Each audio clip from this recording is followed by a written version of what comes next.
ჩერნოვეცკის ფონდის დახმარება რომ არა, ალბათ დათას არაფერი არ ეშველებოდა, ესე ვთქვათ. ოპერაციამდე დათას უჭერდა შარდის გამოყოფა ორგანიზმიდან, რაც ხელს უშლიდა მის ნორმალურ ფუნქციონირებას. 12 აგვისტოს დათას ჩაუტარდა ოპერაცია თურქეთში, ჩაუტარდა საშარდე გზებზე. ოპერაციის შემდეგ ყველაფერი გამოსწორდა. ფონდის წყალობით და ხალხის წყალობით, რომლებიც გვერდით დაგვიდგნენ, ძალიან კარგ შედეგზე გავედით. პირველ რიგში დათას ჯანმრთელობას მიეხედა, რაც ყველაზე მთავარია და დიდი მადლობა ფონდს.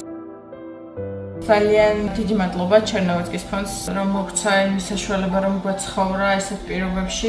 აქ 1 წლით შეგვიძლია რომ უზრუნველად ვიცხოვროთ და დათას ჰქონდეს ის გარემო, რასაც თითოეული ბავშვი იმსახურებს. ადრე გადაკეთებულ გარეშე ცხოვრობდით. დათას ძალიან მოწონს თავისი ახალი გარემო, ეზოშიც გულდამშვიდებული ვუშვებ. ძალიან დიდი მადლობა ყველას და იმედია რომ დათა დიდი ბიჭი რო გაიზრდება ყველას სათითაოდ გადაგიხდით მადლობას თავისი კარგი და წესიერი ცხოვრებით.